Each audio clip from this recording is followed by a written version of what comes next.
साथियों नमस्कार, मैं डीपी साहू सर आप सबका स्वागत करता हूं आपका अपना ही चैनल एफएस ज्ञान में। साथियों आज हम घातांक पर विस्तार से चर्चा करेंगे, बेसिक से चर्चा करेंगे। तो मैं घातांक तो पढ़ चुके हैं ना। जैसे मैं कह दूं कि 1 को मैं 10 बार लिख रहा हूं या 1 को मैं 3 बार लिख रहा हूं, तो इसको मैं कैसे लिखूंगा? 1 कितनी बार आया है? तो 1 की घात हो गई 3, है ना। तो या तो इसका मान कितना होगा? 1 ही होगा, ठीक है। 2 मैं लिख देता हूं, मान लो 4 बार लिख देता हूं 2 को, है ना। ये 4 बार लिख दिया, तो इसको मैं कैसे लिखूंगा? घात के रूप में, कि 2 है ना कितनी बार आया है? 4 बार लिखा है, तो उसको घात के रूप में 4 लिखेंगे। तो ये इसे हम कहते हैं आधार। ये सब हम जानते हैं, पढ़ चुके हैं, और इसे कहते हैं हम घात, ठीक है। ये आधार है और ये घात है, मतलब 2 4 बार गुना हुई है, ठीक है। अब इसका मान पता है हमें, है ना। यहां से पता कर सकते हैं, या 2 की घात 4 मतलब 2 दूनी 4, 4 दूनी 8, 8 दूनी कितना हो जाता है? 16 जाता है, ठीक है। तो ये तो हमारी प्राकृत संख्याओं पर हमारा ऐसा होता है, ठीक है। प्राकृत संख्याएं है ना हमेशा धनात्मक होती है, तो उनके लिए तो पता है। अब हमें ऐसी संख्या का हमें एक घातीय रूप लिखना है और उसका मान ज्ञात करना है, ठीक है। वो अध्ययन करेंगे। मैं लिख देता हूं यहां पर ऋण, ठीक है। ये क्या हो गई? ये प्राकृत संख्या नहीं है, ये क्या है? हमारा पूर्णांक है। और उसकी घात मैं कर देता हूं मान लो 3, है ना। अब चलिए इसे प्रसार करते हैं, ठीक है। तो यहां से देखते हैं कि ऋण 1 गुणित ऋण 1 गुणित ऋण 1, क्या मैं ऐसा लिख सकता हूं इसको? ठीक है ना। इधर मैंने क्वेश्चन लिख दिया है। मेरी बातों को समझने के बाद अब इनका आंसर है ना जल्दी से दे पाएंगे, तो मेरी बातों को आप समझिए ध्यान से। तो यहां पर मैंने ऋण 1 की घात 3 को इस तरह लिख लिया, है ना। चलिए गुणा करते हैं। ऋण पूर्णांक गुना होकर क्या बन जाएगा? इनको ऐसा लेता हूं, दोनों गुना क्या बन जाएगा? धन पूर्णांक। क्लियर? 1 एकम कितना होता है? 1, है ना। ये 1 आ गया, ठीक है। अब क्या आया? धन पूर्णांक और ऋण पूर्णांक गुना होकर क्या आएगा? ऋण पूर्णांक आता है, ठीक है। अलग अलग चिन्हों का गुना ऋणात्मक होता है, तो 1 एकम 1 ऋण 1 आया। मतलब ऋण 1 की घात 3 का आंसर कितना आया हमारा? ऋण 1 आया। ध्यान दीजिएगा इसको, ठीक है। एक और उदाहरण मैं लिख रहा हूं, है ना। यहां पर देखते हैं। अब मैं लिखता हूं ऋण 1 की घात 4 लिखता हूं, ठीक है। इसका मतलब क्या हो? प्रसार करते हैं तो ऋण 1 गुणित ऋण 1 गुणित ऋण 1 गुणित ऋण 1, ऐसी तो लिखेंगे ना इसको, ठीक है। यहां पर चलिए इन दोनों का गुना कर देते हैं, तो ऋण 1 और ऋण 1 गुना हो क्या बन जाएगा? धनात्मक पूर्णांक, धन 1 बन जाएगा। यहां भी ऋण 1 और ऋण 1 के दोनों गुना हो क्या बन जाएंगे? 1 बन जाएगा, है ना। तो यहां पर हम देखते क्या है कि 1 एकम में कितना हो जाता है? इसका आंसर कितना आता है? 1 एकम क्या हो जाता है? 1। अर्थात ऋण 1 की घात 4 क्या आ गई हमारी? धनात्मक, धन 1 आ गई। और ऋण 1 की घात 3 क्या आ गई हमारी? ऋण 1 आ गई। और एक उदाहरण देखते हैं, है ना। इनको बस ध्यान में ठहर जाइए। यहां लिख रहा हूं मैं, मान लो ऋण 1 की घात में लिख देता हूं 2। क्लियर? ठीक है। तो ऋण 1 को 2 बार गुना करेंगे, ऋण 1 गुणित ऋण 1, है ना। तो ऋण पूर्णांक और ऋण पूर्णांक गुना होकर धन बन जाएगा। और 1 एकम में कितना आता है? 1। ये क्या आ गया हमारा? धनात्मक 1। सब में 1 आ रहा है, लेकिन किसी में ऋण 1 आ रहा है, किसी में धन 1 आ रहा है। और लिख रहा हूं मैं, देखिए ध्यान से। ऋण 1 को लिख देता हूं मैं 5 बार, ठीक है। तो हम इसको ऋण 1 को मैं कितने बार गुना करूंगा? स्वयं से 5 बार। 2 बार हो गया, 3 बार हो गया, ठीक है। ये यहां पर ले देता हूं मैं 4 बार, और यहां पर लेता हूं मैं 5 बार, ठीक है। इसको मिटा दूं मैं, हाँ। यहाँ पर इसको ले देता हूँ ऋण 1 की घात 3, मतलब क्या है हमारा? ऋण 1 आया, काम आएगा भी, ठीक है। 5 बार लिख लिया। चलिए गुणा करते हैं। इन दोनों को गुणा करें तो धन 1 आ गया, इन दोनों को गुणा करें तो ऋण पूर्णांक गुणा होकर धन पूर्णांक बन गया। क्लियर? अब यहाँ पर ऋण 1 बचा हुआ है, ठीक है, ये लिख दिया। अब एक एकम में कितने होता है ना। और उनका गुणा मैं ऋण 1 से करूंगा, है ना। ये ऋण 1 है हमारा, ठीक है। तो अब बताइए धन और ऋण का गुणा क्या आता है? ऋण आता है, क्या आता है हमारा? धन और ऋण का गुणा क्या आता है? यहाँ से क्या आता है? दोनों का गुणनफल क्या आएगा? ऋण 1। लिख दो यहाँ पर ऋण 1, ठीक है। ये ऋण 1 आ गया। तो ध्यान दीजिए, ऋण 1 की घात 5 माने ऋण 1, ऋण 1 की घात 2 माने धन 1, ऋण 1 की घात 3 मतलब ऋण 1, ठीक है। ये देखो ऋण 1 आया। ऋण 1 की घात 4 है यहाँ पर, वो क्या है हमारा? धन 1 आया। मतलब क्या समझ रहे हैं कि अगर घातें सम हो रही है, 2 आ रहा है, यहाँ 4 आ रहा है, तो धनात्मक आ रहा है। ये भी धनात्मक है, ये भी धनात्मक है। क्लियर? और घातें अगर विषम हो रही है, जैसे 5 विषम है, 3 विषम है, ठीक है, तो वो क्या हो रहा है हमारा? है ना। अगर ऋणात्मक संख्या की घात विषम आ रही है, 5 आ गया, 3 आ गया, तो क्या रहा है वो? ये ऋण 1 आया, है ना। और ये भी ऋण 1 आया। क्लियर? दोनों मान देता हूं इसको, तो इससे हम क्या समझे कि अगर ऋणात्मक संख्या की घात है ना, या आप जो बेस बता रहा हूं वो ध्यान दीजिए, ऋणात्मक संख्या की घात, ऋण 1 की घात मान लो क्या हो, सम संख्या रहे। सम का मतलब समझ गए ना, 2 4 6 8 10 इकाई अंक में सब चल रहे, तो जो मान आएगा वो क्या आएगा हमारा, धनात्मक। जो भी मान आएगा, जैसे धन 1 आया था ना, धनात्मक आएगा, याद रखिएगा। और जैसे ऋण 1 की घात हम करेंगे, विषम अंक रहेगा या विषम संख्या रहेगी यहाँ पर, है ना, विषम संख्या घात के रूप में रहेगी, तो क्या आएगा, ऋण चिन्ह आना तय है। कब, जब यहाँ पर विषम घात होगी। ठीक है, कोई भी संख्या रहेगा, है ना, कोई जैसे ऋण 5 हो गया तो ऋणात्मक आना तय है। कब, जब विषम संख्या घात के रूप में हो, तो ये आएगा हमारा ऋणात्मक। ठीक है, अब चलिए आंसर दीजिए इनका। ऋण 1 की घात 4 क्या होता है, धन आएगा कि ऋण आएगा, ये सम है कि विषम है, सम है, तो सम है तो क्या आएगा हमारा, धनात्मक, तो 1 लिख दूं यहां पर।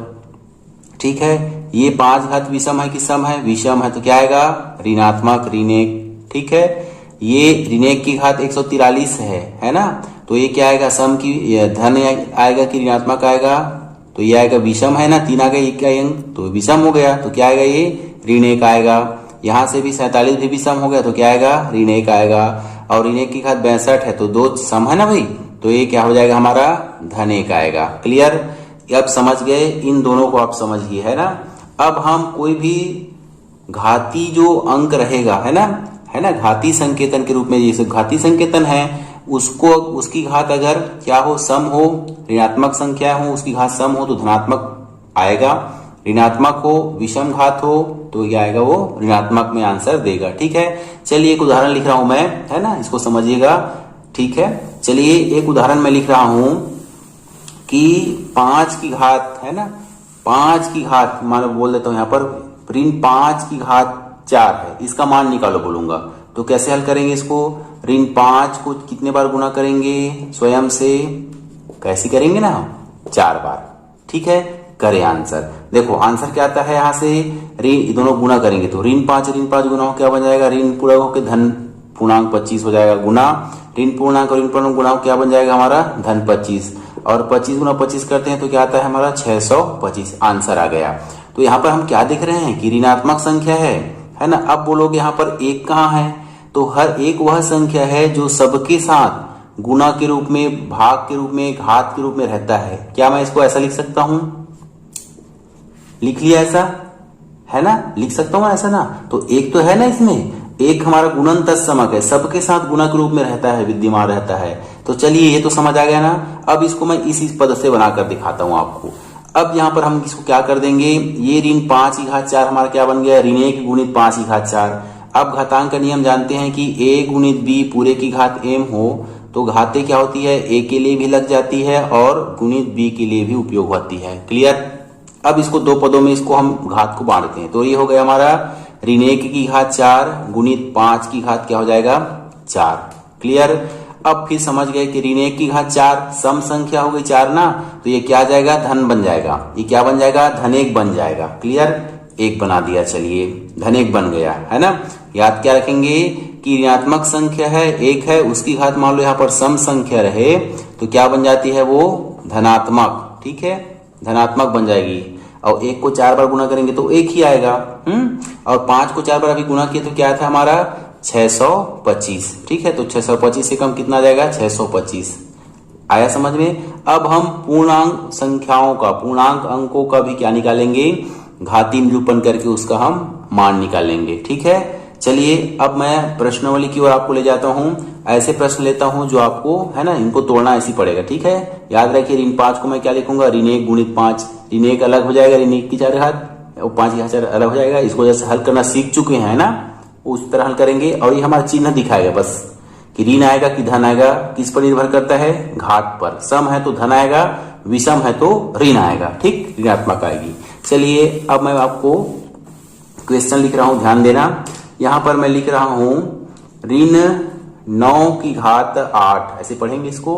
और यहां पर है भागित ऋण 9 की घात 2। ठीक है, अब घात का नियम तो हम क्या जानते हैं, पूर्ण प्राकृत संख्याओं के लिए है। अब ऐसा नहीं है, अब क्या लगाएंगे, प्राकृतिक संख्या पूर्णांक पर भी हम लगाएंगे। तो इसको मैं कैसे लिखूंगा, ऋण 9 को क्या लिखूंगा, पहला ऋण 1 गुणित 9 पूरे की घात 8, ठीक है, भागित ऋण 9, है ना, सॉरी यहाँ पर लिखूंगा इसको ऋण 1 गुणित 9 पूरे की घात 2, ठीक है। अब घातांक के नियम से क्या करेंगे, ऋण 1 की घात कितना अलग कर देंगे, 8 गुणित 9 की घात कितना हो जाएगा, 8, ठीक है, भागित ये क्या हो जाएगा, ऋण 1 की घात 2 गुणित, है ना, ये क्या हो जाएगा, 9 की घात 2। क्लियर। अब ये मात्र चिन्ह देता है, ये वाला पद चिन्ह देगा, याद रखिएगा, ठीक है। तो चलिए देखते हैं क्या आता है इसका। ऋण 1 की घात 8 मतलब सम संख्या हो गई ना, ऋण 1 की घात मान लो सम संख्या आ जाए तो कौन सा चिन्ह लिखेंगे हम, धनात्मक की ऋणात्मक, धनात्मक, याद रखना इसको, ठीक है, धनात्मक लिखेंगे। क्लियर। तो ये हो गया, धन बन गया, है ना। अब 1 को 8 बार गुना करो, चाहे 100 बार करो, चाहे 1000 बार, एक ही आएगा, ठीक है। तो धनात्मक बन के 1 मैं अपनी लिख रहा हूं, ठीक है ना, 1 तो सबके साथ रहता है गुणक रूप में। तो 9 की घात क्या बच गया हमारा, 8 भागित ऋण 1 की घात 2, क्लियर, वो भी क्या बन गया, सम है 2, तो क्या आएगा ये धनात्मक, ये भी हट गया, और 9 की घात 2 यहाँ पर बच गया, ठीक है। अब ये हमारा जो पूर्णांक है क्या बन गया, प्राकृतिक संख्या में निरूपित हो गया। अब इसी पर घातांक का नियम लगाएंगे, तो a की घात m भागित a की घात n ऐसा हो ना, ठीक है। तो क्या हो जाता है ये बताइए, घाते क्या जुड़ती की घटती है, घटती है, भाग में घटती है, और हम गुना हो तो जुड़ती है ना। तो आधार को लिख दिए एक बार लिखा गया है, और यहाँ पर भाग है तो 8 ऋण 2 क्या हो जाएगा, 8 ऋण 2, ठीक है। और 9 की घात 8 ऋण 2 मतलब क्या आ जाएगा, 7। ये हो गया हमारा आंसर, ठीक है, सरल हो गया। और एक सरल कर सकते हैं कि 9 को 7 बार गुना करो तो भी आंसर आएगा, तो हमें यहीं तक पहुंचना था, ठीक है। ये हो गया हमारा सॉल्यूशन, है ना। चलिए इसको आप हो सके तो क्या कि स्क्रीनशॉट ले लीजिएगा, है ना, फिर कॉपी में राइट डाउन करना, ठीक है। चलिए अब बढ़ते हैं, है ना, ऋणात्मक संख्या को कैसे हमने पूर्ण प्राकृतिक संख्या में बदला, आप ध्यान रहेगा ना। चलिए बढ़ते हैं अगला, है ना, अगला क्वेश्चन, ठीक है। प्रश्न है हमारा, सरल कीजिए, है ना। तो सरल कीजिए, एक ही घातीय संकेतन वाले पद को मैं ले रहा हूं। इसका पहला क्वेश्चन है, जैसे मैं लेता हूं ऋण 5 की घात 3, सरल करना है, ठीक है। तो चलिए स्टार्ट करते हैं इसको बनाना। तो इसे मैं कैसे लिखूंगा, एक बार आप लिख लीजिए, है ना, एक स्टेप तो प्रश्न उतारना पड़ता है। अगला पद में करेंगे, ऋण 5 को मैं क्या लिखूंगा, ऋण 1 गुणित 5 लिखूंगा, याद रखना, ठीक है। अब इसको दो पदों में कैसे तोड़ूंगा, ऋण 1 की घात कितना लिखूंगा मैं, 3 गुणित 5 की घात कितना लिखूंगा, 3। आया ना समझ में, कहां से आया, यहाँ पर घातांक के नियम से लिख देना उसको भी। चूंकि a गुणित b की घात m हो तो घाते दोनों के लिए काम आती है, a की घात m गुणित b की घात m, इसको आप लिखोगे ऐसी बगल में, ये हो गया। अब यहाँ पर ऋण 1 की घात 3 है, सम है कि विषम है, विषम है, तो क्या चिन्ह आएगा, ऋणात्मक, क्या चिन्ह आएगा, ऋणात्मक, ये मात्र चिन्ह बताएगा, याद रखना, ठीक है। चलिए अब इसको देखते हैं, 5 की घात 3 है ना, तो इसको मैं अंदर कर देता हूं, 5 को 3 बार गुना कर देते हैं, तो 5 का घन, है ना, 5 का घन कितना होता है, 125 होता है, याद रहना चाहिए, फिर भी ऐसा लिख देता हूं। तो इस तरह से क्या हो जाएगा, इनको गुना करेंगे तो 5 पंचे 25 और 25 पंचे 125, ये हो गया हमारा आंसर।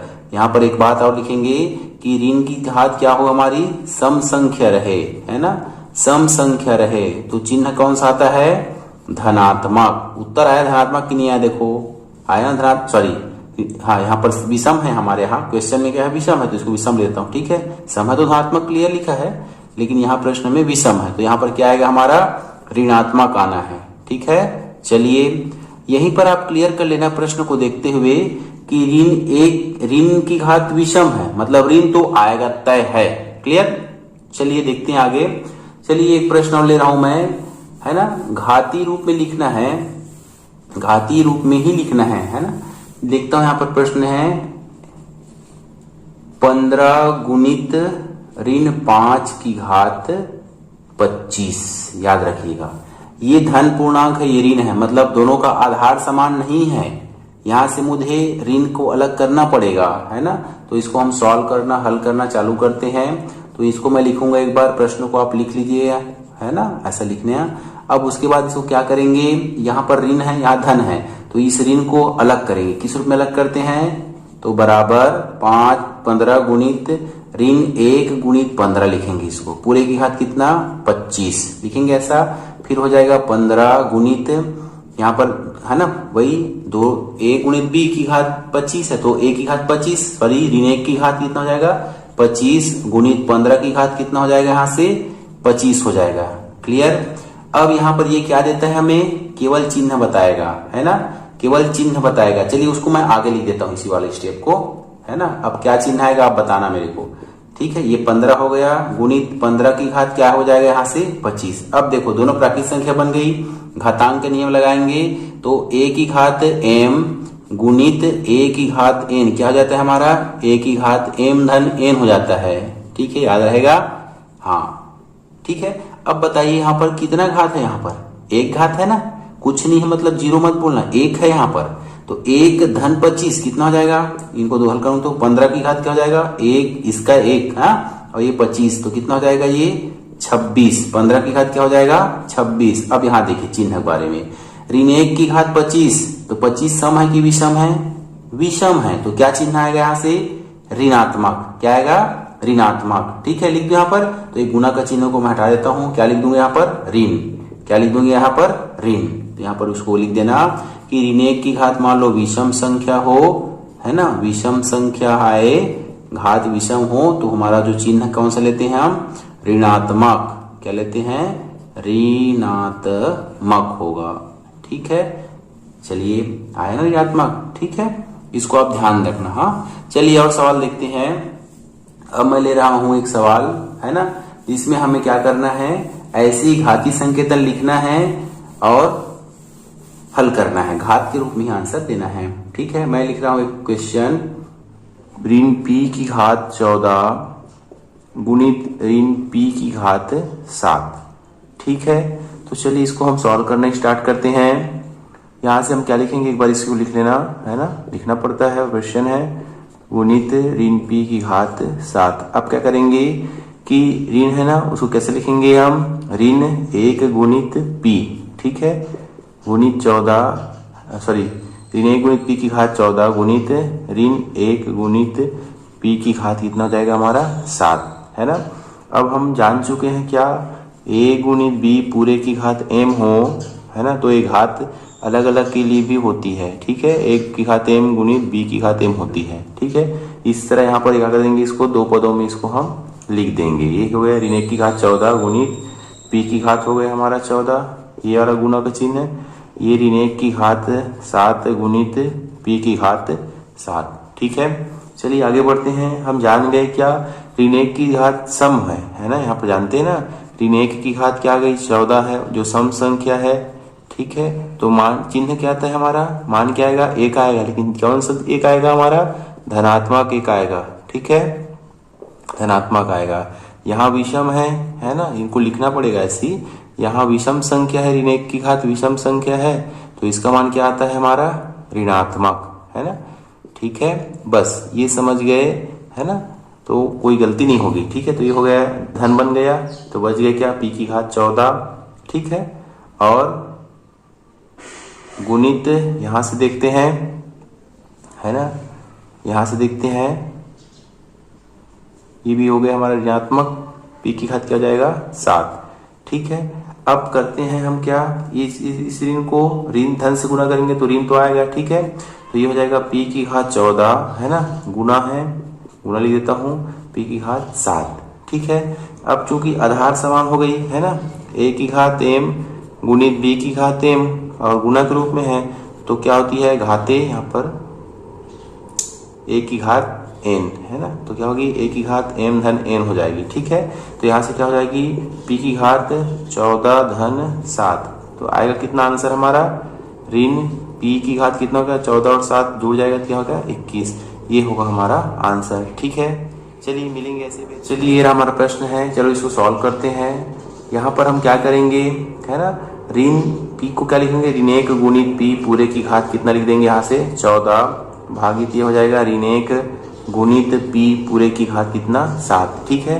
अब चूंकि a गुणित b पूरे की घात m है, तो क्या हो जाता है, ये अलग अलग घातों के रूप में हो जाता है, ठीक है। 14 दोनों के लिए घात के काम आता है, तो इसको मैं ऐसा लिख दूंगा, ठीक है, भागित ये हो जाएगा ऋण 1 की घात 7 गुणित p की घात 7। ठीक है, अब ऋण 1 की घात क्या है यहाँ लिखना पड़ेगा, ऋण 1 की घात 14 जो है ना यहाँ पर सम संख्या है। ठीक है, वो तो सम है तो क्या लिखेंगे यहाँ पर, कौन सा चिन्ह आएगा, धनात्मक चिन्ह आना है। ठीक है, अब यहाँ पर ऋण 1 की घात विषम है ना, 7 हो गई तो क्या हो गई, विषम हो गई, तो ऋण 1 की घात विषम संख्या क्या आएगा यहाँ पर, ऋणात्मक आएगा। ठीक है, चलिए इनको हम करते हैं, तो ये हो जाएगा हमारा धनात्मक बन जाएगा और p की घात क्या बचा हमारा 14 बचा। ठीक है, भागित यहाँ से ऋण बचेगा, याद रखना क्या बचेगा, ऋण ऋणात्मक हो विषम है ना, ऋण 1 की घात विषम है तो ऋण आएगा और ये हो गया p की घात 7। चलिए अब देखिए इसको मैं इस तरह लिख रहा हूँ, p की घात 14 बटे ऋण p की घात 7। ठीक, अब क्या करेंगे, ऋण पूर्णांक से धन को भाग करें तो ऋण तो आएगा। ठीक है ना, ये ऋण आएगा। अब क्या होगा, p की घात 14 बटे क्या आएगा, p की घात 7। आधार समान है, p है तो घाते भाग के रूप रहने पर घटती है ना, तो क्या हो जाएगा यहाँ से ऋण p की घात क्या हो जाना है 14, है ना, p की घात क्या हो जाना है यहाँ से 14 ऋण 7। और हल करेंगे क्या आएगा, ऋण p की घात 14 में 7 कम करेंगे तो 7 आएगा। ठीक है, तो यहाँ पर एक और लिखना पड़ेगा आपको कि चूंकि है ना a की घात m बटे a की घात n हो तो क्या हो जाती है, आधार समान रहने से भाग रहने से घाते घट जाती है। क्या हो जाती है, घाते घट जाती है। ठीक है, तो ये रहा हमारा आंसर। ठीक है, चलिए मिलेंगे ऐसे बेहतरीन वीडियो के साथ, तब तक के लिए जय हिंद जय भारत।